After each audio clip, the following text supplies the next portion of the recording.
There's a ship drifting somewhere in the ocean without a crew. The last time someone saw it was over 50 years ago. Its story reminds of that of the Flying Dutchman, a ship that's bound to sail forever and bring disaster to whoever sees it at sea. At least the legend says so. Unlike the Flying Dutchman, the SS Bay Chimo was definitely real and built for a German company in Hamburg and began as an ordinary cargo ship. It was trading supplies between Hamburg and Sweden in the Baltic Sea starting from 1914. It had a strong steam engine and a hull made of steel. A few years later, it became British property. Then, in the 1920s, a Canadian company purchased it for around $18,000, a huge amount of money back then. The new owner, the Hudson's Bay Company, was actively using the ship for several years. They would often send it on voyages from its home port in Scotland to Siberia, Alaska, the Yukon, and the Northwest Territories. It also passed through the Panama Canal and even the Suez Canal, with fur pelts for sale on board. Sometimes it would also transport passengers. It had completed 9 successful voyages before this strip of good luck came to an end. Starting from the 1930s, SS Bay Chimo would have trouble with ice and storms. When it first got trapped in ice in October of 1931, some of the crew managed to escape to Alaska. 15 of 22 sailors decided to stay with their vessel and try to save it. They had furs and other valuable cargo worth around $58,000 aboard. The company sent them supplies to survive the winter. They set camp near the ship out of the hatches, tarpaulins, and other materials, and offloaded the cargo. At the end of November, a blizzard rushed through the area, and it seemed like it had taken the ship with it. The ice platform had survived, but the ship broke free. Some of the crew members were sure it had sunk. But soon after, they heard from one of the locals who had spotted their ship around 45 miles away from their camp. The crew moved on with their lives, and the ship started its journey as a runaway vessel. People would spot SS Bay Chimo once a year or so, all the way until 1965. It was mostly spotted off the coast of Alaska. A man going to Nome with his sled dog, along with prospectors, explorers, and treasure hunters, all claimed to have seen SS Bay Chimo. Someone tried to board it and take it to port, but ended up stranded on it for days because of horrible weather. Others got luckier and managed to take a whaleboat, some furniture, and other valuables from the vessel. Those who got close to the ship saw that it was damaged and missing the propeller. Still, it stayed afloat without a crew for at least 38 years and became the longest sailing ghost ship in history. In 2006, the Alaskan authorities started a project to solve the mystery of this ghost ship of the Arctic and finally find SS Bay Chimo, either still above or below the water. So far, the project has not been a success. SS Bay Chimo remains one of the estimated 4,000 ships that have disappeared off Alaskan shores. If the legend of the 17th century isn't lying, this ghost ship could be sailing somewhere along the Flying Dutchman. It belonged to the Dutch East India Company. Its captain managed to do the impossible for that time and sailed from Holland to Indonesia in only 3 months. They said he was flying over the sea, and some evil tongues explained that he had made a deal with evil forces to achieve that. Once the ship was sailing back home, its captain and crew disappeared without a trace. There are many versions of what happened to it. One of the first ones said it had tried to enter port at the Cape of Good Hope, got in a terrible storm, and sank as there was no captain to save it. Another legend says the captain had refused to obey the skies to let the ship sink during the storm. A scary life form then struck the boat and the crew, and it was condemned to forever wander without rest. Many sailors claim to have spotted the Wandering Dutchman. The Duke of York, who was to become King of England, mentioned having seen it in Australian waters. Right after spotting the ship, the man who saw it first fell from the top of the mast and didn't survive. There were more encounters with this legendary ship up to the middle of the 20th century. Ships would nearly collide with it as the Flying Dutchman jumped out of the blue. Scientists have a more logical explanation for this mystery: Fata Morgana, not to be confused with Hakuna Matata. Now, when you're out at sea on a hot day and the air is all wavy, it feels like when you look at the road on a scorching summer day. That's because of something called atmospheric refraction. When light passes through different layers of air with different temperatures and densities, it bends and twists. Sometimes, under certain conditions, this bending of light can create really bizarre optical illusions over the ocean, like sightings of the Flying Dutchman. The Fata Morgana phenomenon can make distant objects appear distorted, stretched, or even lifted above the horizon.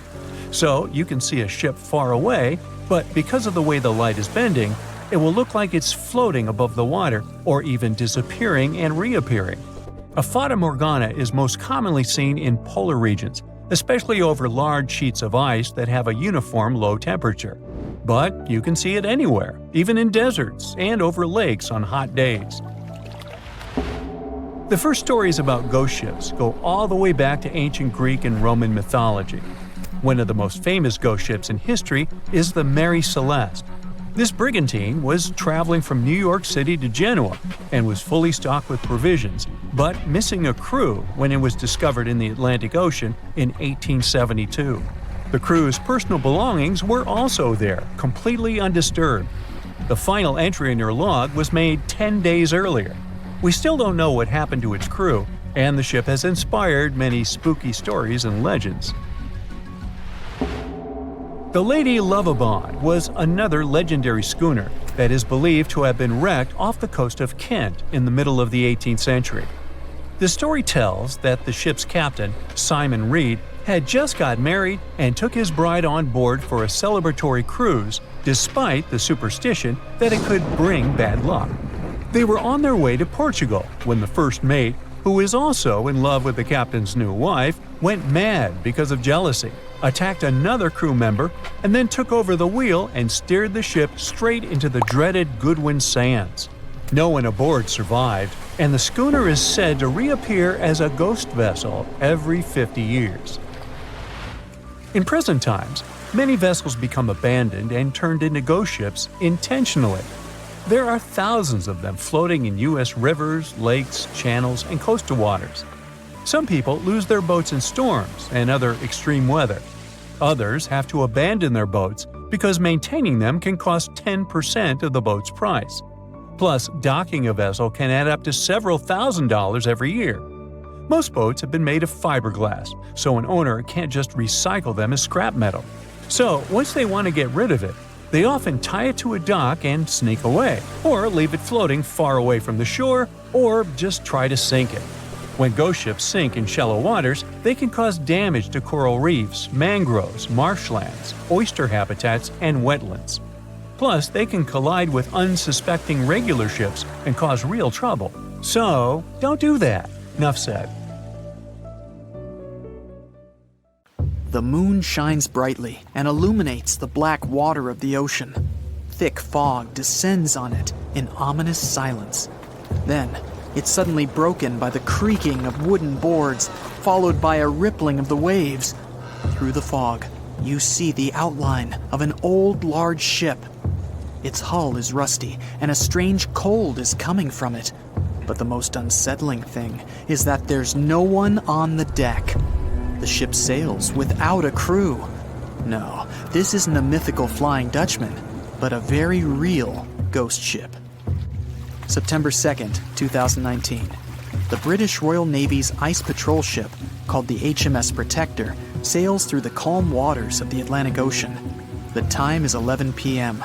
Some of the ship's crew are on deck, while others are sleeping in their cabins. The captain steers the ship and looks straight at the horizon. The sky is lit up by an orange twilight, and clouds float in the distance.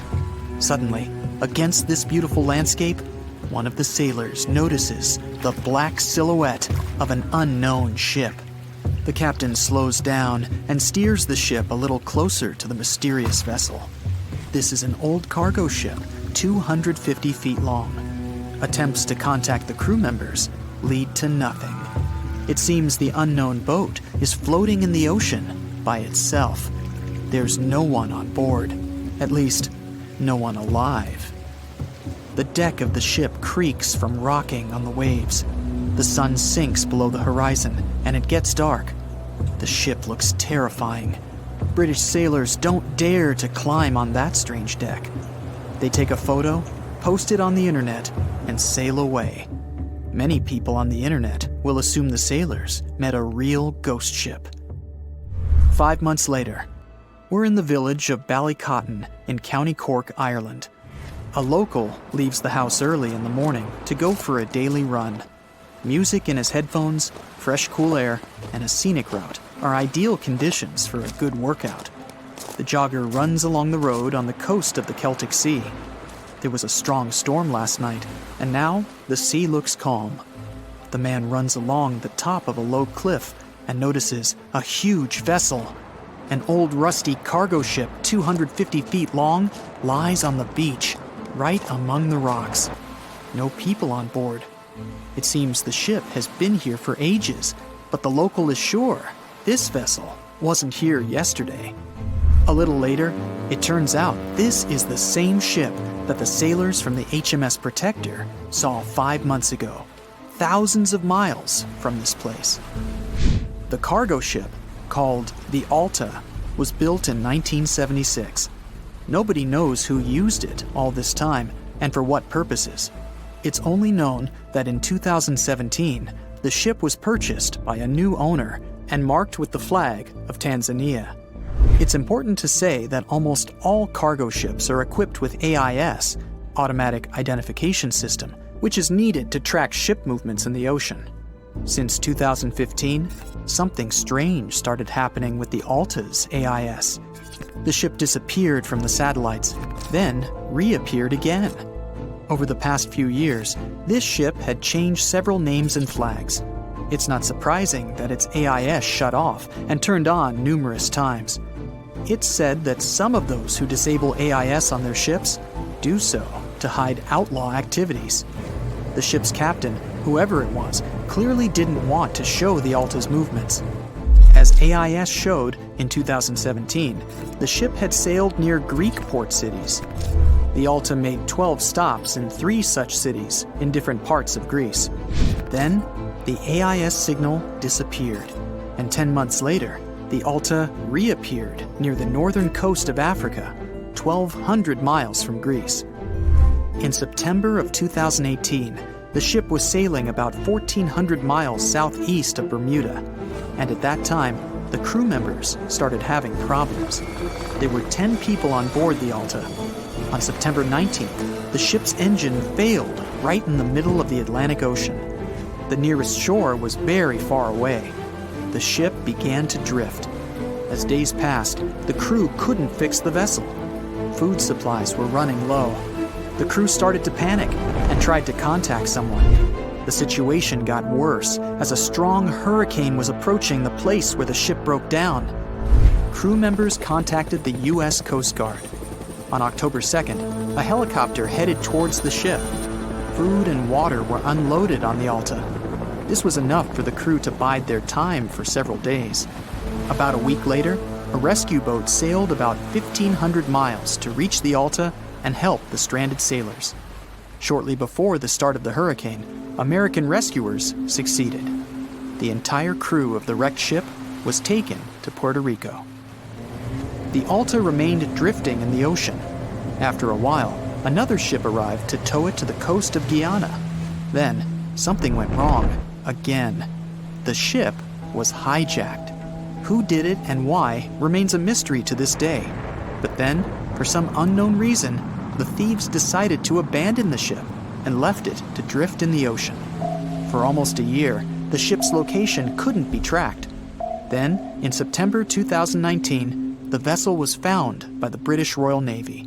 How the Alta was able to cover the distance across the Atlantic and wash up on the coast of Ireland is unknown. An investigation has been launched in Ireland.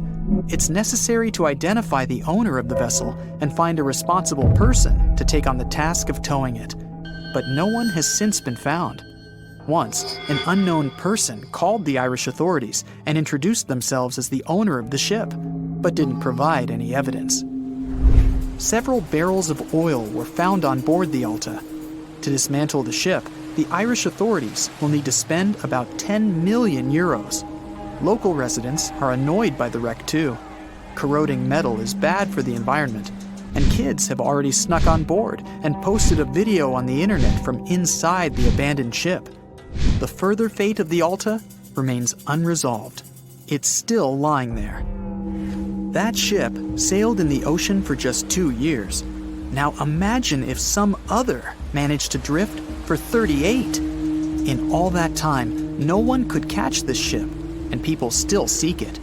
That vessel is called the SS Bechimo. It was a merchant ship owned by a Canadian trading company. In 1931, the ship got stuck in ice off the coast of Alaska. A strong snowstorm began. The team waited a week for it to end, but the storm only intensified. One day, the weather improved a bit, and part of the team was evacuated to the nearest city. Another part of the crew, with the captain, set up camp near the ship. The storm started again and didn't stop for a long time. The blizzard was so heavy that the ship's captain couldn't see beyond his arm's reach. Finally, when the storm was over, the captain saw that the ship simply vanished. He decided the Bechimo sank during the storm.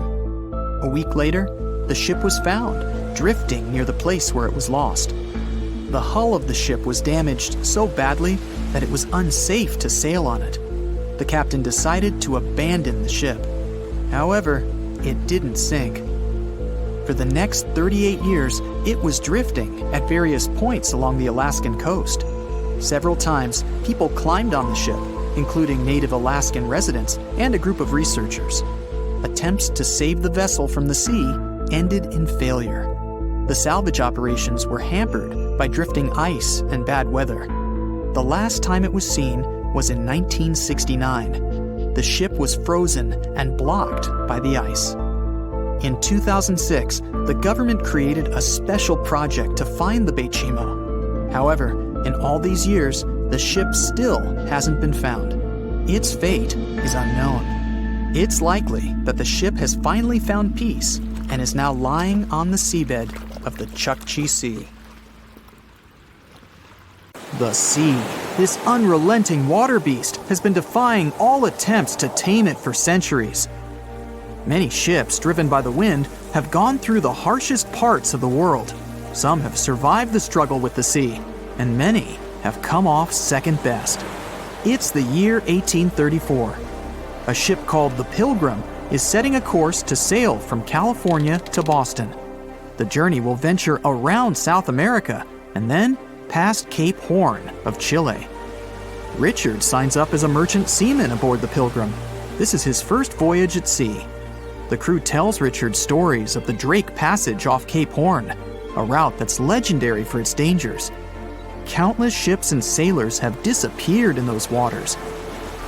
Since Cape Horn's discovery in 1526, it's quickly become known to all those that have sailed around it as the ultimate test of any mariner's skill and of any ship's strength. Those that have survived the journey call Cape Horn a sailor's nightmare. Jack the helmsman, a salty veteran, steers the ship towards this most dangerous of all routes. Jack has been aboard the Pilgrim since it was first commissioned in 1825. He's passed by the Horn many times, each time learning a different lesson from the tests provided by the sea. The Pilgrim has been refitted since its past voyage a year ago. Richard values Jack's experience, given that it's his first journey at sea. Jack assures Richard of his confidence in the Pilgrim, even though it's just a small wooden brig with 2 masts. Jack's aware that wooden vessels are gradually becoming outdated, replaced by new steam-powered ships. But Jack prefers the maneuverability of the Pilgrim and would take it over the steel ships any day. Richard is excited to be aboard. There's so much to explore in life as a merchant seaman, but the guy struggles to acquire his sea legs on the boat. Forceful winds make the Pilgrim move faster, providing Richard with a quick introduction to life at sea. At the same time, nothing can prepare him for what is to be experienced at Cape Horn. It's the southernmost point of land before Antarctica. The gap between the icy continent and Cape Horn holds the infamous Drake Passage. approximately 700 miles between Cape Horn and the Antarctic Peninsula. Strong winds provide an uninterrupted, steadfast journey toward the Horn. But, as Jack tells Richard, the winds are more concentrated at the Drake Passage. They create a funneling effect, becoming stronger and more unpredictable. Richard is unsure of what this might mean for the Pilgrim, but understands that there's no easier route to travel around South America. A few days pass. The Pilgrim sails by the many islands that make up the western coast of Chile. Although the sea has been relatively calm, Richard continues to deal with his lack of sea legs. His movements are still not very graceful. The constant, ever-swaying deck rises and falls, and Richard finds it hard to get used to the motion. Random large waves hit the Pilgrim from every angle. The ship is quickly approaching Cape Horn. Richard looks towards great thunderous black clouds in the distance. "Welcome to the Horn," Jack says, half laughing. A wry smile upon his face soon disappears. The man gets serious, knowing what awaits them all. Stronger winds start blowing the sails as the crew scrambles to hang onto the ropes. Richard desperately sets to adjust the aft sails, adjusting for the constant change in strong southerly winds. Jack holds firm at the helm, knowing the importance of his role. He's wary of the swell. It can build very quickly the further south they travel. It's crucial the Pilgrim doesn't venture too close to the Horn when they approach. The great darkness that was in the distance is now all around them, filling the sky in every direction. Blackened clouds throw rain and hail down at the crew as they try to resist the enraged weather. Jack is directed by the captain at the helm, changing the direction of the vessel. The temperature has dropped significantly. Barely keeping the water from his eyes, he turns toward the port side bow to provide his face a brief break from the torment of the wind. Looking out into the distance, the man sees the Horn standing alone, surrounded by mist. It's a haunting sight. He steers the Pilgrim along the face of the Horn, the distance getting shorter. The waves shrink in height since the depths become shallower. But these waves are much steeper, and their angle can cause more damage to the wooden vessel. Jack's unsure how much of these waves the Pilgrim can take before the hull is breached. Richard, still posted at the aft sails, watches the water and icebergs floating by. He's unsure how large they actually are, since they're mostly hidden underwater. But he knows to alert Jack if any get too close. Just one iceberg hitting the Pilgrim will be all that the hull can withstand. Dutifully, he watches over the side and into the distance. Icebergs aren't the only thing to look out for. Rogue waves are common in these seas as well. The connecting Antarctic and Pacific Oceans, mixed with stormy weather, form waves together. This creates much larger rogue waves. Such waves have been known to reach up to 100 feet tall. They can destroy most vessels in their path. It'll surely be the end of the Pilgrim if it comes across a rogue wave. Strong currents adjust the route of the Pilgrim, as though the Horn is trying to lure the ship toward its rocky shallows. Slowly, they are getting pulled closer toward the Horn. Jack is fighting the current at the helm. Spinning the wheel, he strains his body as much as he can. Grunting, he plunges the wheel from the port side to starboard and back again. The captain keeps yelling directions. To a novice, they're extremely confusing. But Jack, a hardened veteran, continues to interpret the directions with ease, steering to readjust their course away from the Horn. The captain orders Richard to assess the hull below the decks. With the level of pounding the Drake Passage has provided so far, it's surely harmed the ship in some way. Richard runs to the deck as another sailor yells something at him, but the noise of the sea makes it difficult to hear. A wave hits the side, flowing onto the deck. Richard manages to hang on to the mast before he's almost swept overboard. The entire front deck seems to be underwater. Hanging on as the water rolls off the sides of the ship and waiting for it to clear, Richard watches the Horn slowly go past. Still, it beckons toward the Pilgrim, as though asking for its dues from the crew.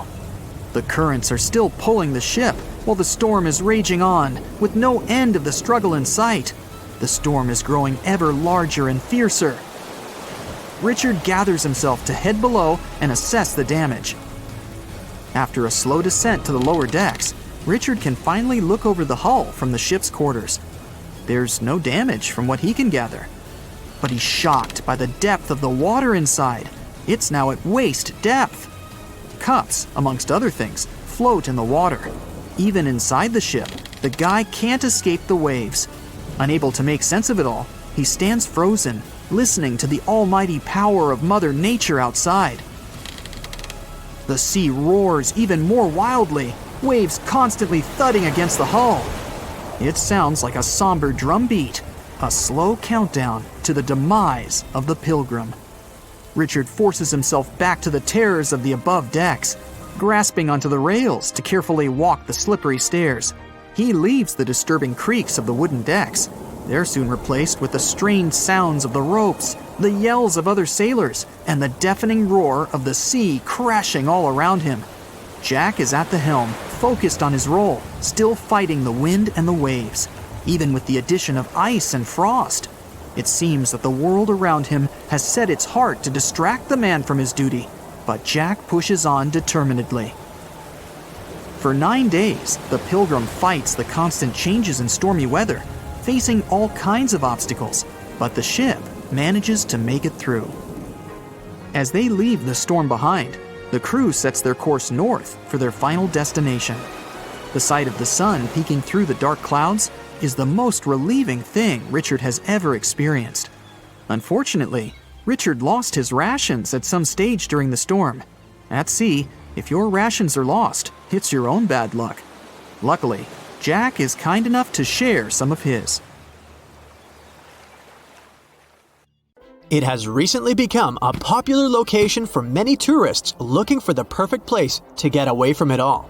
If you're lucky enough to catch a sunny day here, it's like no other, I can assure you. Chances are, you'll end up having loads of foggy days, but let's be honest, they have a special allure of their own. This enchanting smile-shaped island is called Sable Island. It's located 190 miles from mainland Nova Scotia. It wasn't accessible to the general public until 2013. That's when it was added to the list of National Parks of Canada. You can get here either by plane or by water. But what's so enchanting about this place anyway? There must be something since the yearly tourist count is growing every year. Firstly, there's a spectacular number of wild horses here. There are between 200 and 500 horses roaming free all over the island. There's also a large population of gray seals. The place is also the only breeding location of a rare bird species called the Ipswich sparrow. If you're already considering a trip here, there are some things you need to know first. Remember that fog I mentioned earlier? Well, it turns out that Sable Island is the foggiest place in the Canadian Maritimes. I'm talking about approximately 127 foggy days each year. During such days, Sable Island literally disappears underneath a thick layer of fog. You won't be able to explore the place on your own either. The local regulations state that visitors need to travel within a group, and they also need to keep a 197-foot distance from the wildlife they can encounter here. As charming as this place may be, it holds a dark secret hidden beneath the sandy dunes, and it has nothing to do with beautiful creatures living here or the island's unique vegetation. Apart from being known from its horses and seals, Sable Island is infamous for an overwhelming number of shipwrecks. Over the years, about 350 ships have ended their lives here, on these sandbars. When survivors described their experiences, they usually mentioned harsh weather conditions near this mysterious island. The island also made its way into literature when it was described in a book called The Perfect Storm, which was written by Sebastian Junger and published in 1997. The book was so successful that it was later adapted for the big screen in 2000, with George Clooney playing the leading role. The first recorded shipwreck near Sable Island dates back to 1583. The boat was named the HMS Delight and was under the command of British adventurer and explorer Sir Humphrey Gilbert. Only 17 people managed to survive the catastrophe by escaping in a small boat. Records mention that they spent 7 days at sea before reaching the shores of Newfoundland. In 1884, another vessel named the Nicosia struggled in the thick fog as well. The ship was completely destroyed, but fortunately, all 18 crew members managed to survive. The captain's son was almost lost at sea when a lifeboat capsized when he was climbing into it. He somehow managed to stay underneath the lifeboat, which was completely submerged. When this lifeboat righted, he eventually emerged from the water and was rescued for the second time. The years between 1947 and 1999 were relatively quiet on the island. In 1999, though, a yacht called the Merrimack ran aground near the shore of the island at about 2 a.m. on July 27th. The 40-foot fiberglass boat had a crew of only 3 people. Natural gas exploration workers, who were luckily not far away, rescued them. The crew managed to fly safely to Halifax the next day. The owner of the Merrimack tried to recover his boat by hiring local fishermen. Unfortunately, this operation was unsuccessful, since only the fittings of the yacht were eventually saved. It took no more than 6 weeks for the sand and waves to crush and completely break up the hull of the Merrimack. So what is it about this place that's so dangerous for boats? Does it have anything to do with the weather? Or maybe there's other forces at play? The explanation turns out to be a bit more complex, and it wasn't easy to figure out, at least not way back in the 1500s. First of all, the island is located close to one of the world's richest fishing grounds. Since it's also near one of the major shipping routes between Europe and North America, hundreds of vessels sail past it each year. The likelihood of shipwreck increases when there are so many boats roaming around the area. Sable Island is also in the way of most of the storms that move up the Atlantic coast of North America. It's no surprise that boats often get hurtled straight onto the shores of this island. The weather has a lot to do with it too. During the summer season, the warm air from the Gulf Stream creates a dense fog as it merges with the cool air by the Labrador Current that passes by the island. Other currents don't help the matter. Sable Island is next to the meeting point of 3 major ocean currents: the Gulf Stream, the Labrador Current, and the Belle Isle Current.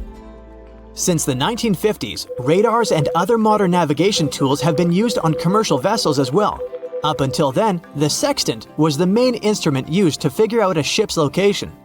It doesn't mean that sextants weren't accurate, but this instrument couldn't work properly without a clear view of the sun or stars, which means it didn't help much in dense fog, such as the one surrounding Sable Island, or when it was cloudy. Often during bad weather, the captain of a ship navigated, relying on their experiences and intuition based on the ship's speed and direction. That's why most of the survivors in shipwrecks near Sable Island said that the captain had simply miscalculated the ship's position, crashing into Sable Island by accident. This dusty, sandy land is as unfriendly to ships as it is to trees. There's reportedly a single tree on the whole island, and it looks a lot more like a bush. It's actually a pine tree. And since the famous island horses don't see it as much of a food source, it somehow managed to survive. Reports say that the tree was planted back in the 1950s. Local authorities were trying to grow a forest on the island to make it a bit more welcoming. They've planted tens of thousands of trees over the years, more than 69,000 evergreens, 600 fruit trees, and about 55 pounds of pine seeds, along with other plants which could survive the conditions on the island. But they were no match for the extreme weather and sandy soil. Out of all those plants, just one pine tree is still alive. Thanks to its resistance, it has even become a symbol of Sable Island. Interestingly, for around 40 years, the island also had just one inhabitant. Can you imagine that? One person living on a remote island for so many decades? It's the story of a woman called Zoe Lucas. She chose to surround herself with the only residents on the island: the horses, the gray seals, and the many species of birds. An esteemed naturalist, she mentioned in an interview she gave back in 2017 that she was used to living on the island and that she never got lonely. To survive here, she had to put together an essentials kit. It included a notebook to take notes and a pair of binoculars to study the wildlife. You can safely assume she wasn't scared of the intimidating surroundings, since she decided to eventually call this place home. At first, Zoe wanted to set up camp on one end of the island, near some abandoned buildings. But eventually, she settled in a wooden house near a bunch of sand dunes. A Canadian institution called the Meteorological Service of Canada put together the simple construction back in the 1940s. Parks Canada operates the building these days. Zoe's work included gathering as much data on the local horse population as possible. It could help scientists better understand how they managed to adapt to the unfriendly environment. She also helped gather the debris that made it to the shore to help track pollution levels. Among all the rubbish that she collected, there was a refrigerator and a crate full of fresh peppers. Some other specialists eventually started working rotating shifts on Sable Island to offer the brave woman a little bit of company now and then. In 1945, 5 TBF Avenger aircraft took flight for a routine training exercise around the Bermuda Triangle. In the middle of the exercise, the planes were struck by intense rain and heavy winds, despite the clear weather forecast. The pilots became extremely disoriented and radioed the base to report that their navigational equipment had stopped working. The last thing the base heard was, "When the first plane drops below 10 gallons, we'll all go down together," and then static. The 5 planes and their 14 crew members were never seen or heard from again. On his very first voyage to the New World in 1492, Christopher Columbus sailed through the Bermuda Triangle.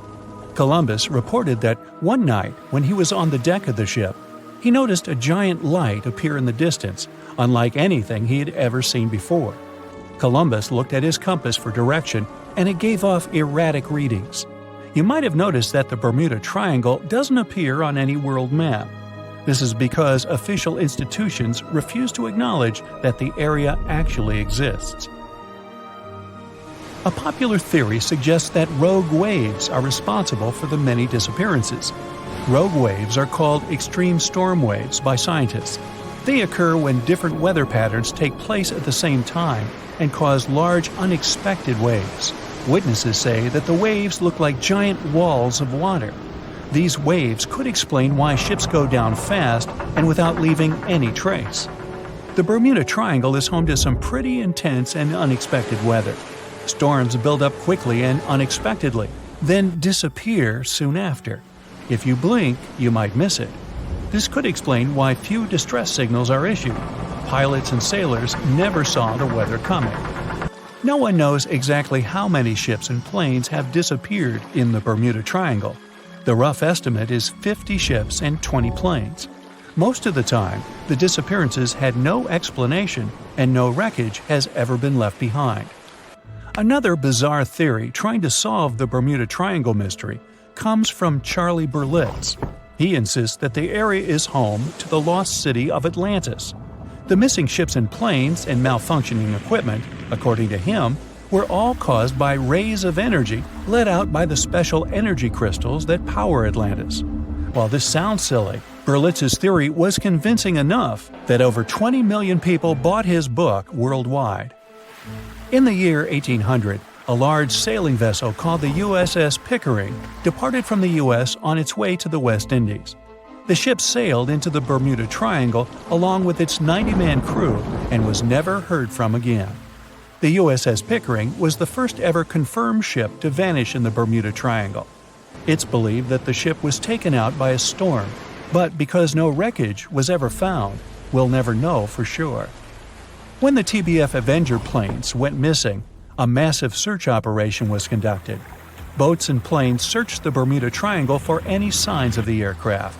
One of the boats searching was a PBM-5 Mariner airboat. The airboat took flight at 7:27 p.m. and called in a routine radio message 3 minutes later. Then, it was never heard from again.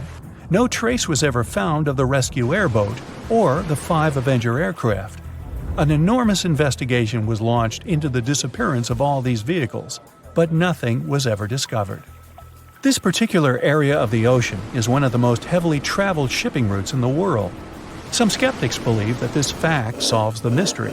Statistically, the busier the area, the higher the frequency of accidents and disappearances.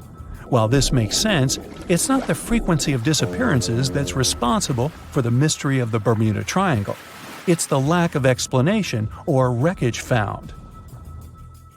On the ocean floor, Decomposing organisms let off large concentrations of methane gas that gets trapped under the water. This gas can build up until, boom, it ruptures. The gas surges up to the surface and erupts. If a ship was in the area of one of these ruptures, the water would become much less dense and cause the ship to sink rapidly and without warning. Scientists believe this could be the cause of the many disappearances in the Bermuda Triangle.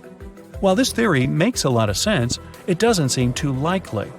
The U.S. Geological Survey has stated that no large releases of gas are believed to have occurred in this area for the past 15,000 years. The ocean floor is made of rocks containing a lot of magnetite. It's more like iron. Magnetic fields react to high concentrations of magnetite on the ocean floor, which may start a sort of conflict between the two. It can often lead to various weather anomalies and, as a result, navigation issues. And, naturally, any changes in the ocean floor or the Earth's magnetic fields influence the Bermuda Triangle a lot. Since the magnetic field is constantly moving, it might be also taking the Bermuda Triangle with it. Now that people know where the triangle is, it's easy to avoid it. It supposedly moves eastward together with the magnetic poles. But scientists still can't answer where exactly it will be in a couple of years. Some people blame all the disasters on the extraterrestrial paranormal activity. Others suppose it's all about raging natural phenomena. There's another triangle in Lake Michigan. Just like the one near Bermuda, the Michigan Triangle got its shady reputation for some disappearances. The first recorded one dates back to 1679. A large vessel, one of the largest of that time, set out on an expedition.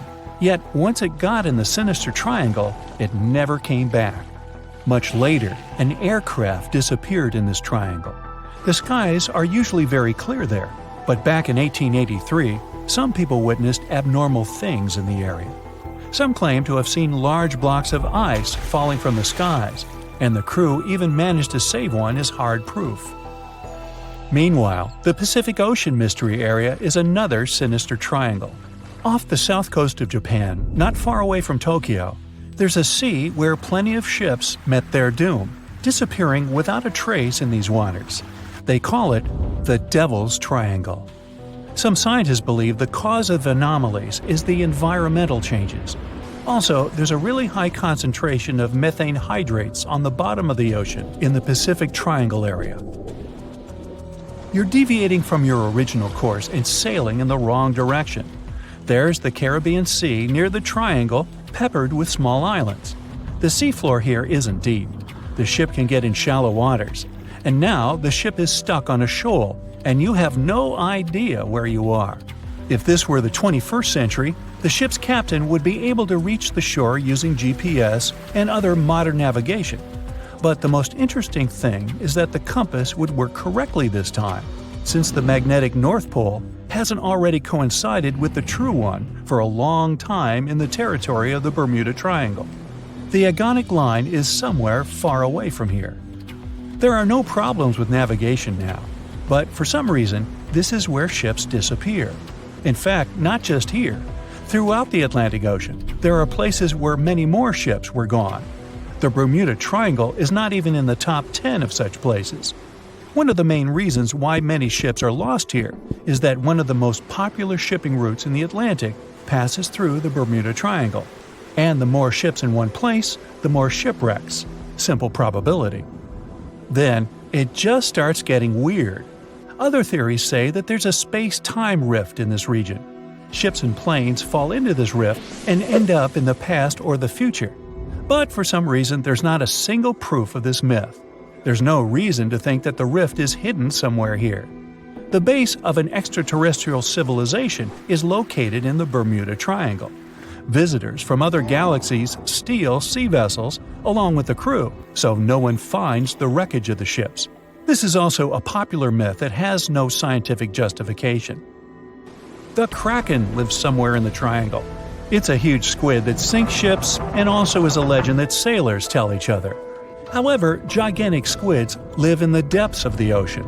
They can grow to the size of half a train car, but no cases have ever been recorded where they sunk a large vessel. And in the area of the Bermuda Triangle, they have never ever been seen. People in the past didn't know about the existence of these creatures, so when they saw them for the first time, they described them as huge, terrible monsters. Giant squids are some of the most elusive creatures on Earth, and scientists had to use sonar equipment to find them. They don't like to leave the dark depths and are likely to be afraid of the sound of any ship. So, that should squash the squid as a suspect. Thick fog is rising over the ocean as the sun is slowly sinking towards the horizon. It's hard to see further away than a few dozen feet, but that's enough to notice a hulking, skeletal shape in the distance. As your ship approaches the figure, your heart beats faster, and then you make out the details of another vessel, abandoned by the looks of it. Ghost ships do exist, and their mysteries aren't always solved. Take MV Hoita, for example. It was a wooden vessel built in 1931 as a luxury yacht. It had served well to various people over 20 years before it was bought by a Samoan sailor and became a merchant ship. In 1955, though, Hoita's service came to an abrupt and mysterious end. On October 3rd, it set sail for another trading voyage that should have taken no more than 48 hours. Delays happen in the sea, so when Hoita didn't arrive on October 5th as scheduled, there was little worry yet. But then it failed to come on the following day too. There was no distress signal or any other sign of Hoita's presence anywhere between its departure and arrival points. A search and rescue party was dispatched to find the ship, and for 6 days, they were scouting the area of nearly 100,000 square miles. On October 12th, the mission returned to the base empty-handed. Hoita vanished without a trace. It was only a month later that another merchant ship, Tuvalu, noticed the missing vessel far away from its route, drifting in the open sea and listing heavily. The sailors boarded the ship and found that all of its crew and passengers, 25 people total, were missing, along with all the cargo the vessel had been carrying. The radio was tuned to the International Distress Channel, meaning that the crew had been trying to ask for help, but they couldn't reach anyone because the radio cable had been damaged, limiting the range to 2 miles. The lifeboats were missing as well, indicating that people on board must have left the ship. Unfortunately, they seem to have taken the logbook with them, leaving the rescue team clueless as to what had happened. Even today, the mystery of MV Hoita hasn't been solved yet. No one knows where the crew and passengers had gone and what had caused them to leave. SV Carol A. Deering wasn't a ghost ship in the usual sense of the word. There were no sightings of it in the open sea. Instead, it was found on the shore, but the circumstances of it running aground are a puzzle shrouded in mystery. Carol A. Deering was built in 1919 in Maine, and it was a large vessel made for commercial voyages. Unfortunately, despite its large cost of construction, it had only served for a year before its last trip.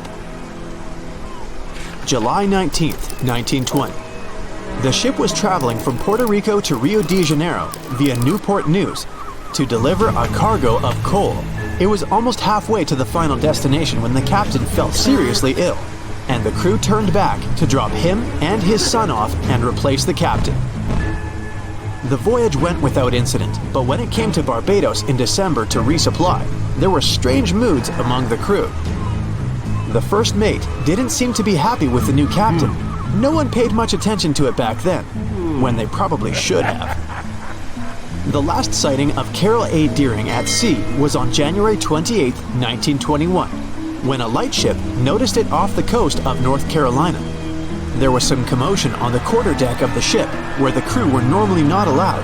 Then, another vessel sighted it, but there was already no one on the decks. On January 31st, the merchant ship was found hard aground in the Diamond Shoals, a site notorious for numerous shipwrecks that had been occupying there for centuries.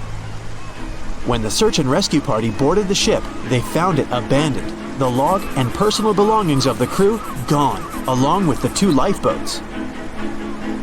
There is still no answer to what happened on board of Carol A. Deering that January, although the most popular version was mutiny.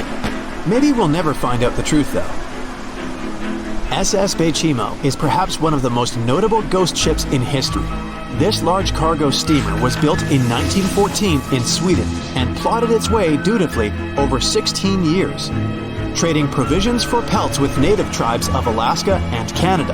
But then, on October 1st, 1931, Bechimo got caught in pack ice. At first, it seemed the crew would be able to wait it out and continue on their route because the ship broke free in a couple of days. But in less than a week, it became caught again, this time for good. In another week, a rescue party was sent to fetch 22 of the Bechimo's crew, while another 15 remained behind to wait through the winter if necessary and get the ship back. But a month later, after a powerful blizzard struck their camp, the sailors went out of their shelters only to find the ship gone. Luckily, a few days later, a native hunter told the Bechimo hadn't been lost yet. He'd seen it about 45 miles from where they had been stationed. They managed to track it down, but decided the ship wouldn't survive the winter. So they took the most valuable cargo from its hold and abandoned it. They were wrong though. SS Bechimo did survive that winter, and many more that followed. When the ice broke, it sailed away on its own, drifting listlessly along the shores of Canada and Alaska. There were numerous sightings of the ghost ship, sometimes adrift in the open sea, and at other times stuck in the pack ice again. People attempted to board and salvage it, but weather conditions or lack of equipment always prevented them. SS Bechimo was last sighted by native Alaskans in 1969, 38 years after its abandonment. What became of it later remains unknown. The story of SS Orang Medan is one of the most puzzling and harrowing ghost ship stories of the 20th century. No one even knows for sure if the ship even existed in the first place. It wasn't recorded in Lloyd's Shipping, the International Register of Ships, which makes it either a tall tale or a vessel that avoided being officially recognized for some shady reasons. In any case, the accounts as to what happened to the Medan vary. According to most reports, it was carrying some unknown cargo in the Indonesian waters when a distress call was received by another ship in the vicinity. The officer on duty heard an SOS message, but its contents are different depending on the accounts. The message did not repeat, and the crew of Medan didn't answer to any attempts to contact it back. The ship that received the distress call hurried to the rescue, but they only reached the vessel the following day, when it was already drifting and slightly listing. When the rescuers boarded the ship, they found that none of the crew had survived. However, one lifeboat was missing, which implied that there was at least one crew member who managed to escape. What happened to the rest of the people on board remains a mystery to this day. Still, there are no hard facts about this story, so we might never find out whether SS Orang Medan was actually a ship and not a thing of fiction. SV Zabrina was a 3-mast sailing barge built in 1873 for river trade ships in South America. She served for well over 4 decades, proving to be a sturdy and reliable ship. It was later transferred to Europe, where it continued serving its purpose well. But then, in October 1917, Zabrina set sail on a regular voyage only to be found ashore several days later. Mysteriously, although the ship was perfectly intact, the entire crew of 5 and the captain were gone. There is no direct evidence or hard facts as to what really happened that day. The most convincing theory is that the crew were washed away from the deck because of an underwater explosion. And then the ship sailed ahead without them, but the truth, as always, remains unknown. They say nothing is ever lost, and it's true. Let's discover ships frozen in time. The first one is truly fascinating. Here, the Antikythera shipwreck. It's a Greek trading ship from the 1st century BCE. It's located on the east side of the Greek island of Antikythera and at the merging point of the Aegean and Mediterranean seas. Around 2,000 years later, in 1900, a group of Greek sponge divers discovered the wreck. They were going to Tunisia, yet they were forced to find shelter from a storm on a nearby island. Since they couldn't go anywhere due to the storm, they decided to look for sponges until the weather got calmer. One of the divers discovered the shipwreck at depths of around 130 feet. Imagine someone going for a sponge hunt, but getting out to the surface with archaeological treasures. the captain of the sponge boat talked to the Greek officials about what they had found. The officials sent 2 ships to the wreckage. The salvage operation was successful, and discoveries are now in Greece's National Archaeological Museum in Athens. The findings included 3 life-sized marble horses, jewelry, coins, and hundreds of works of art, including a 7-foot-tall Colossus statue of Hercules.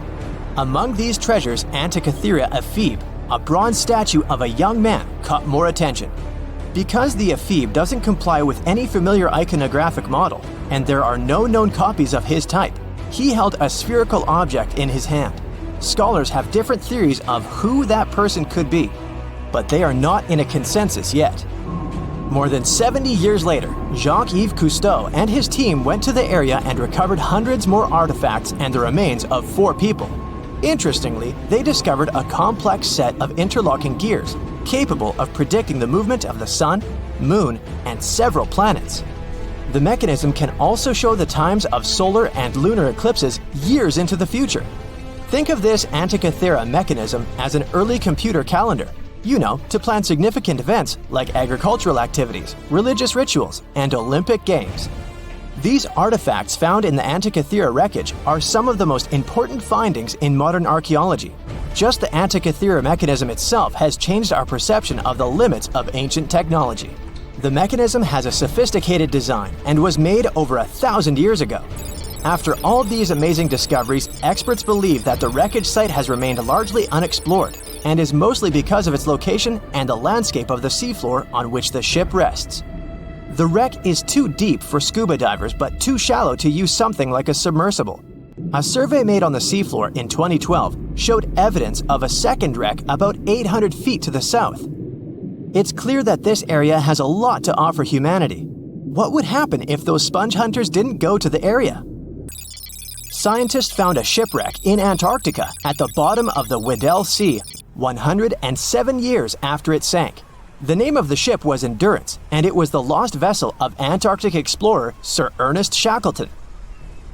Scientists who laid eyes on it decades later say it is among the greatest undiscovered shipwrecks ever. That is why they filmed the whole discovery. The video shows the remains of the Endurance and proves it is still in remarkable condition. It has been sitting in 10,000 feet of water for over a century, yet it looks like it sank very recently. So the story goes like this. The ship was crushed by ice and sank in 1915. Shackleton and his crewmates had to escape by themselves in small lifeboats. From then on, it was all about survival. Shackleton imagined to get his crew to safety. Then, the ship sank. Yes, this is a pretty impressive story.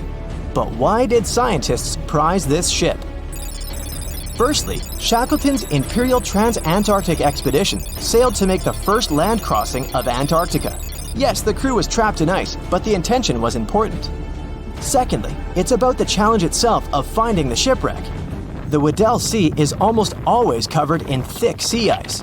The same ice that made the Endurance sink. Getting near the presumed sinking location is super hard, let alone being able to conduct research.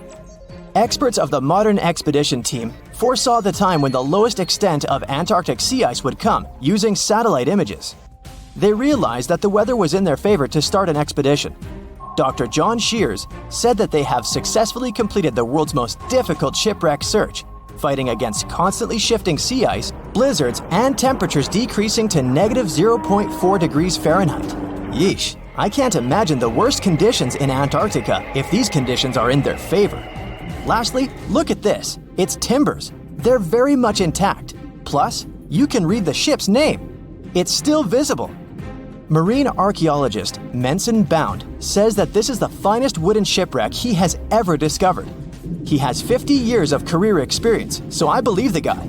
So how come the wood is not rotten? Dr. Michelle Taylor, a deep-sea polar biologist, said that there has been little wood deterioration because the wood-munching animals are not in this forest-free region of Antarctica.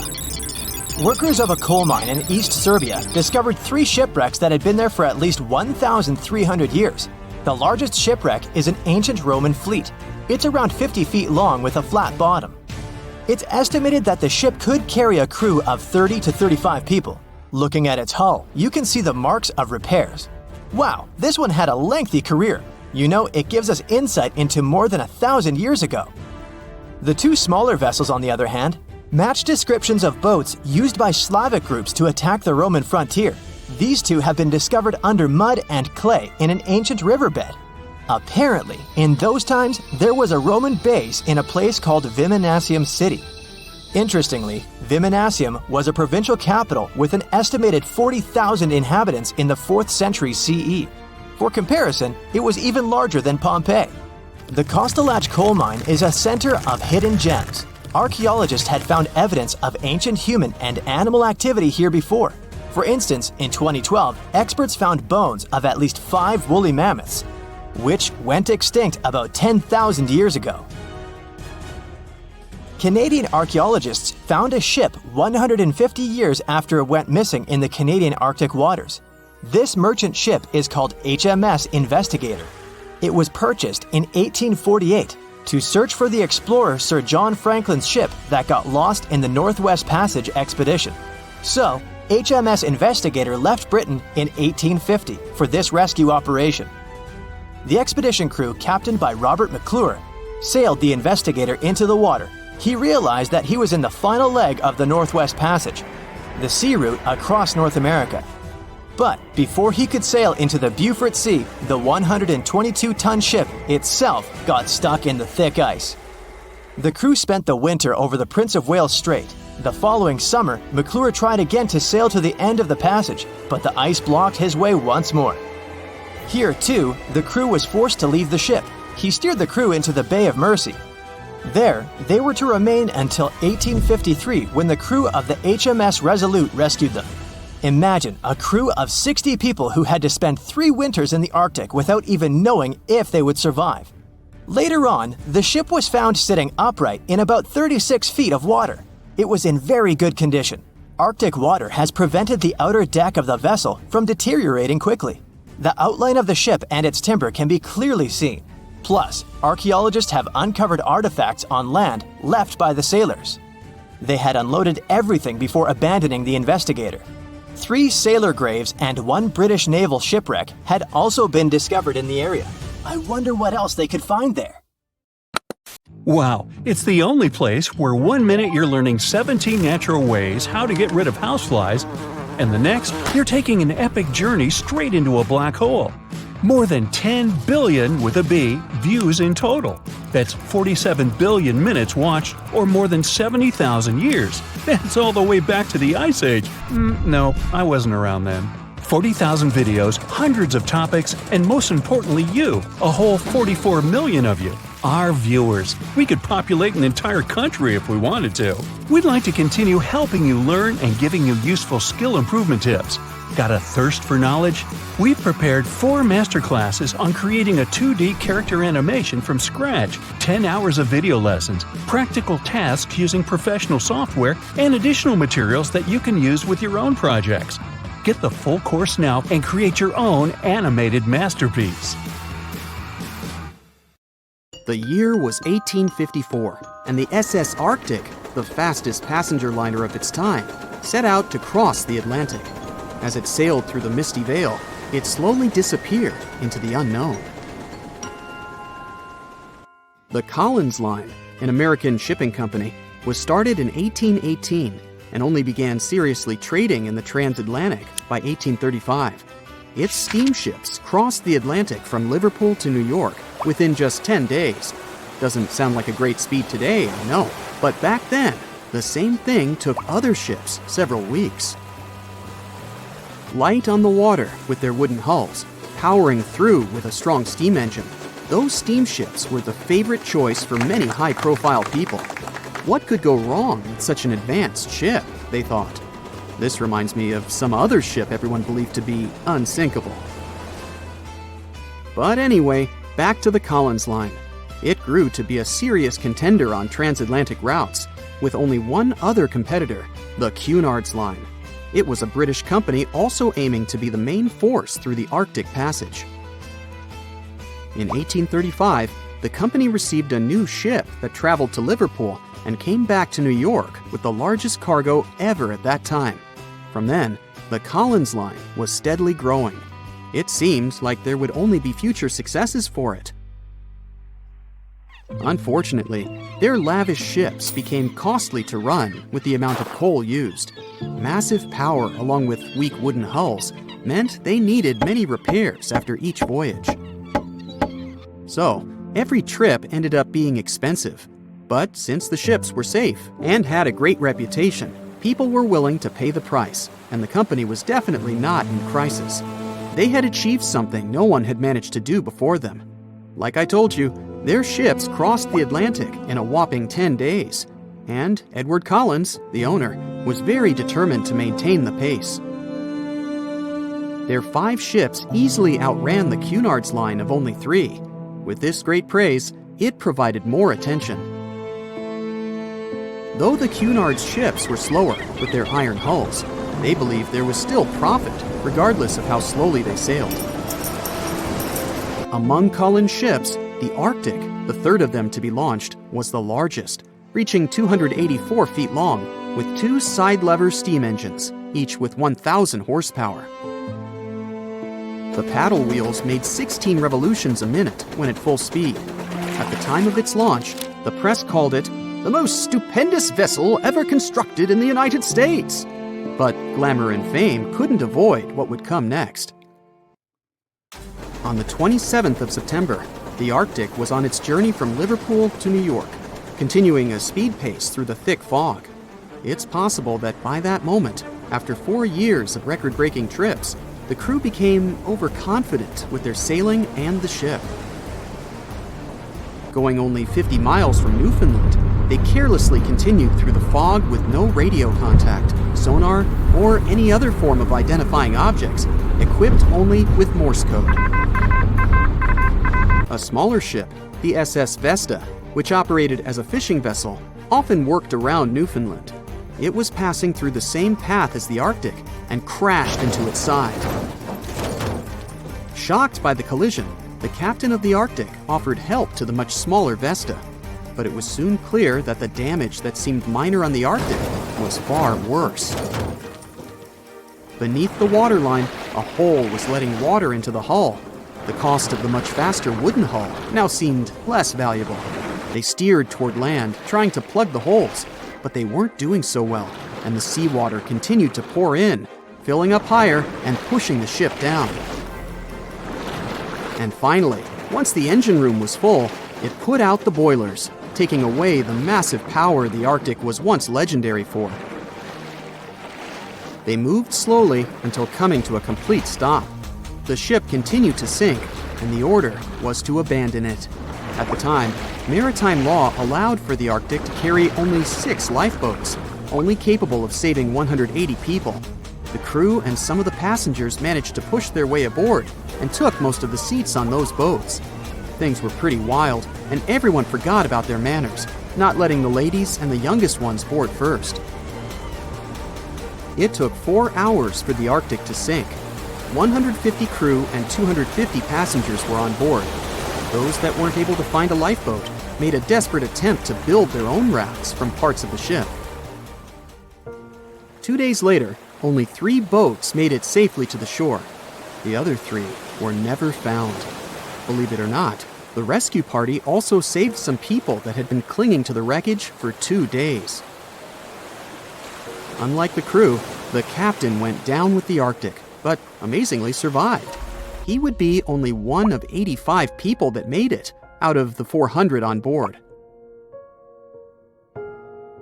When the news arrived 2 weeks later, the public responded with great sadness to the losses. Great anger soon followed towards the poor safety measures in the crew. The press published demands to change the laws for more lifeboats. It only made sense to have enough for every person on board a ship. But they ignored those requests. This neglect would lead to more disasters in the future. Enough lifeboats would only come into maritime law some 60 years later, after the disaster of the Titanic. Edward Collins' wife and 2 children were also aboard the ship and didn't return. He was heartbroken, but didn't stop running his business. The Collins line still had a reputation to uphold, the biggest, fastest, and most luxurious on the Atlantic. Edward Collins would now build an even better ship than any other. It was named the Adriatic, and it was the largest ship in the world, 354 feet long. With 2 alternating steam engines that had never been built of this size. These steam engines at the time were at the height of engineering, though today you can only see them in models and toys. With the new addition of 2 masts, the Adriatic would also be able to sail if needed. Luckily, they made some lessons from the disaster of the Arctic. But before their new ship, the Adriatic, was built, another disaster had occurred. The sister ship of the Arctic had also sunk. They believed this second ship was desperate to stay in front of the Cunard's line and hit an iceberg somewhere during the race. This weird contest took the lives of 141 people. The desperation of Collins and his weakly built hulls pushed the company towards bankruptcy in 1858. The newly built Adriatic, costing over $1 million, had only made 1 voyage in the end. And even that voyage was considered a disaster. The ship collided with a tugboat. It still managed to finish its maiden voyage at a suitable time. After the company had gone bankrupt, they had to sell the ship for only $50,000. They removed the great giant engines, replacing them with only sails. Although it was once the greatest ship on the high seas, it was only 30 years later until it was abandoned, labeled irreparable, and anchored in a river. The other remaining ships were also sold and only used for parts. Edward Collins left the industry altogether, seeking work on dry land instead. As the Collins line was no longer in the mix, the Cunards would grow in strength. Without competition, they would win the Blue Ribbon for the next 30 years, and 180 years later, after producing hundreds of ships. They still have a constant presence on the seas as they provide transatlantic crossings, world voyages, and leisure cruises. To this day, the Cunard line is the only one to run ships between Europe and America, and it's great proof that it's not always the fastest that's the best.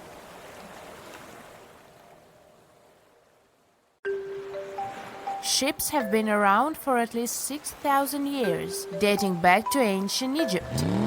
In the beginning, they were used for trading and exploring. Ships as an attraction became a thing only a bit over 100 years ago, but the first cruise ship wasn't the infamous Titanic as you might think. The first cruise ship that took passengers on a voyage was a German ship called Prinzessin Victoria Louise back in 1900, and it served for 6 years. Modern ships are of course more advanced, but they still have a limited lifespan. They usually serve for about 30 years. A ship much older than that isn't considered safe and stable anymore due to the metal fatigue, most often of the ship's hull. After ships finish their lifespan, they retire and get sent to a shipyard, where they get scrapped. Most famous and beloved ships have a better fate. They get turned into hotels and attractions. Since ships are extremely expensive to build, no wonder that they are so huge, often as long as 3 football fields and as tall as 20-story building. The companies want to accommodate as many passengers as possible, because it means better profits. Also, cruise ship cabins are built separately from the ship, because otherwise there wouldn't be enough space for the construction. They're added to the vessel already in the shipyard, where the ship is put together.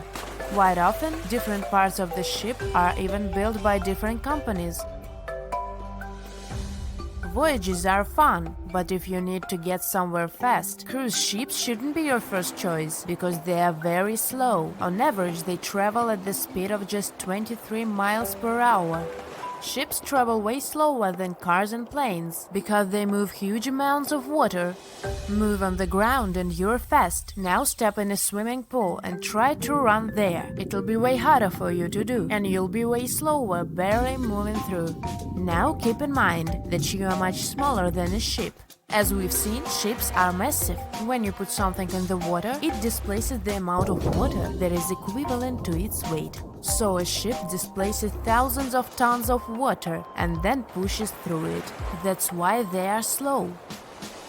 Such huge ships sure have big anchors. An average anchor weighs like 4 grown-up elephants. The crew members try to avoid dropping the anchor when it's possible, because such a massive thing can severely harm the ecosystems at the bottom of the sea. When boarding a ship, the first thing we have to notice is lifeboats. The Titanic was designed to carry 64 lifeboats, but it only had 20 of them. The rest is history, but ever since what happened to the Titanic, ships are required to have safety equipment to accommodate 125% of the people on the ship. So, it's even more than required, just to be on a safe side. But here is the story. In 1915, 3 years after the Titanic sank, a cruise ship called SS Eastland, which was loaded with extra lifeboats and rafts, sank under the heavy weight of all that extra equipment. But don't worry, it never happened again. Even though modern cruise ships are very safe, it's good to be prepared. So let's take a look inside one of those lifeboats. Firstly, they are orange in color, and it's not just some orange. This one has a special name, International Bright Orange. Of course, there is a good reason to use it, better visibility. If we take a look at the color wheel, orange is the exact opposite of blue, meaning that it's most contrasting to it. So, in between the sea and the sky, which usually appear blue, an orange boat will be the most visible. Life jackets and life preservers are orange for the same reason, as you might have guessed. But International Bright Orange only became a requirement in 1962. Before that, the life jackets were mostly white. For example, look at those life jackets. These are the ones that were used by the passengers on the Titanic. But white isn't a good choice at all. It's particularly hard to spot a white life jacket and a white lifeboat on a white-capped sea. All the equipment inside the lifeboats must meet international requirements and must be kept in good condition. So, the crew members are required to do maintenance every 3 months to avoid any rupture and damage of the lifeboats and everything in them. Firstly, there is a fresh water and food ration, for obvious reasons. Then there is a portable compass, which helps determine the direction in which to steer it. The next thing is a signaling mirror. It's a device that allows the light to attract the attention of passing ships. A less expected thing inside is an embarkation ladder, a rope ladder with wooden or metal steps that are used to ascend or descend from one ship to another. And finally, there is a first aid kit. All cruise ships pick up stranded sailors and fishermen, and that happens quite often. So don't be surprised if your cruise ship stops in the middle of the sea to pick someone up. It's common practice. Ships can even change their course to pick up some stranded sailors if they get a distress call. Have you noticed that all ships, both cruise ships and container ships, always have the bottom of the hull painted red? Yes, it's a thing. In early times, when ships were mostly made of wood, sailors were painting the hulls with copper paint, because it was protecting the vessel from wood-eating worms, barnacles, and seaweed. The copper was the ingredient that was giving the paint that color. All this muck wasn't only impairing the vessel's structure, but was also increasing the drag, preventing the ships from moving as fast as they could have. So, protective paint is important to reduce the number of barnacles that get accumulated. These days, of course, hull-protecting ingredients can be added to any kind of paint, and there is no practical need to paint the bottom of the hull red, but it's still being done to honor the old tradition. Still, even the most modern paint doesn't allow to completely avoid the growth of barnacles on the hull. Also, most ports don't even allow you to scrape those off the hull once you dock. That's because the ships that arrive from faraway waters can bring along non-native species of seaweed and other organisms which can severely harm the local ecosystem. Crew members sleep in that lower part of the ship, the underwater one. It's called a B-deck, and there are dorm-style rooms in the hull just for the crew members. Also, you might have noticed that there are numbers painted vertically on the side of the hull. The red background helps them stand out more, which is important since those numbers are crucial. They help you understand how much load the ship is carrying. The more weight there is on board, the lower in the water the vessel will sit. If you watched movies about pirates or heard sailors talk, you might have noticed that the ships are referred to as she and often have female names. It is an old tradition to consider a ship as a female figure, most often a mother or a female deity that is guiding and protecting the crew. It is also believed that the name of the ship brings good luck to the ship, as well as to the crew and the passengers. People who spend their lives in the sea have many superstitions regarding boats. Finding a cat aboard is considered good luck, even if the cat is black. They are very handy because they hunt mice, therefore keeping the ship clean and safe. But bananas aboard is a no-no. It's especially common among fishermen. They believe that if there are bananas in the boat, the fish won't. More than 25 million people boarded cruise ships globally back in 2017. It may not seem like a lot, but that's more than the total population of Belgium. It's a great vacation alternative with an added bonus. You can sample various different destinations for future time off in one single trip. If you've already booked a trip on a cruise ship, but you still have no idea what you should pack, start with some research on your specific cruise location. Either way, be sure to bring deck-friendly shoes that are low-heeled. Also, add a pair that's comfortable to walk on larger distances for the days spent ashore. Depending on the season, you might want to add a few swimsuits too. If you're on any type of medication, make sure you bring it with you in its original packaging. If you're a light packer, don't worry. Most cruise ships come equipped with laundry rooms. They're kind of pricey, especially if you want your garments to be washed, ironed, and folded for you. But it does save you the extra hassle of packing more clothes or washing them for yourself. It's really important that you check in with your credit card company before boarding a ship, more so if your itinerary includes one or more foreign countries. Your credit card might get frozen if there's any unusual activity on your account.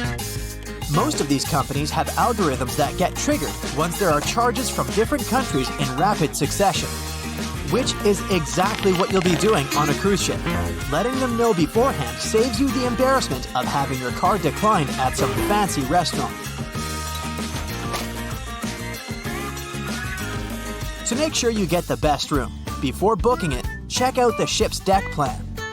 It should be available on their website. If it's peace and tranquility you're looking for, don't go for the rooms directly above or below any of the ship's entertainment points. Also, if you have a history of getting seasick, try to skip the rooms that are available at the front of the ship. Rather, go for those located in the middle of the ship on a lower deck. You'll feel less movement. If it's your first time going on a cruise, you might be surprised to know that some cabin rooms don't have windows. Before making a reservation, make sure to check out all the amenities of the room you intend to book. Most cruise liners add a bunch of pictures from the common rooms on their reservation pages, and it might be a bit confusing as to what you're getting exactly for that specific price point. Also, some rooms on board are quite small too. If you don't like to sleep in small spaces, you might want to upgrade to a larger room, even if it's a bit pricier. You can always split the cost with a friend if they want to join you on the cruise. With the help of modern technology, even if a specific location doesn't have windows, it doesn't mean you can't watch the waves.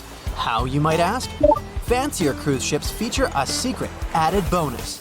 In the areas with no access to sunlight, specialists have built virtual balconies. These high-tech screens work by showing you what's going on outside in real time. They have an added benefit too. In case of bad weather, guests can still have a feel of the outdoors, without the wind or rain ruining their hair or their outfit. It may not be the real deal, but it still beats getting claustrophobic on board. Planning on going on a budget cruise? It might not be such a bad idea, especially if you're on the lookout for last-minute upgrades. You might even end up vacationing like a millionaire without having to spend money like one. These upgrades sometimes include things like a private balcony in your room, maybe some spa services, or even better prices for high-end meals. If they aren't all booked by the time people board the ship, they might be open for the rest of the passengers for way better prices than initially listed. There might be hidden freebies on board if you pay close attention. Things like complimentary pastries on board late in the morning or a late-night cup of tea on the house might be some of the things offered to guests. You only need to ask. You might want to check out what other tourists are doing. Some people with more experience cruising can offer pretty great tips and tricks. Don't be afraid to start a conversation if you see someone getting something for free. Some cruise ships do go all the way on the fancy dial. They even have exclusive areas designed for guests staying in expensive suites. Most of the time, they're located at the top of the ship. On one particular cruise, these types of guests have designated staff members called Royal Genies, which are similar to butlers. They can cater to just a few cabins. Since the cruise line wants to divert other guests from asking them various questions, which will take time away from their assigned guests, the genies do not wear a name tag in public areas. Most common areas of cruise ships do require travelers to follow a dress code, but if you do your research in advance, you might find that some areas are more relaxed when it comes to what people need to wear. Most cruise ships require people to adhere to smart attire, which means pants with a collared shirt for men, or blouses and skirts, dresses, or stylish pants for the ladies. As for the travel destinations, be sure to research the ports you're about to visit in advance. You'll know what to wear, what the weather will be, and if you need to pack anything else, like an umbrella or a beach towel. Stops on cruises only last for a few hours in most cases, so you'll want to get the most out of them. If that specific location includes museums or art galleries you want to add to your checklist, be sure to book in advance so you don't waste time waiting in lines. Some cruise ships even provide their guests with private tours of the ports they're about to visit. Do make sure to book them in advance if this is something you might be interested in, as the list gets pretty full quite fast. Independent tours are a bit more private. You can spend time with your tour guide and even ask more questions. Always remember to put your phone in airplane mode while on board. Most cruise ship horror stories involve cruising newbies that ended up paying thousands of dollars in cell phone charges while on ships, just because they forgot to turn it off. If you're the type of person that can't switch off their phone, be sure to check with your cell phone provider before traveling internationally. Some can provide special plans for limited amounts of time, without extra charges. You'll be free to chat, call, or browse YouTube videos without worrying you'll end up paying a fortune. Most cruise ships also provide you with complimentary Wi-Fi or Wi-Fi packages that can be purchased in advance, which are way more affordable. You can stick to communicating with your friends and family back home via FaceTime or Skype. People that have heard about the Titanic tragedy will always wonder what might happen if something goes wrong while on board. Let's take lifeboats, for instance. The Titanic had a mere 20 lifeboats on board, which were tragically not enough to fit all the passengers after the ship hit the iceberg. Some fancy cruise ships these days have an even lower number of lifeboats, anywhere from 15 to 18. Sounds strange? Well, not really, given the fact that each lifeboat can accommodate up to 370 people. Even the largest ships, which have an estimated capacity of 8,000 people if fully booked, including tourists and staff, are safe in case of an emergency.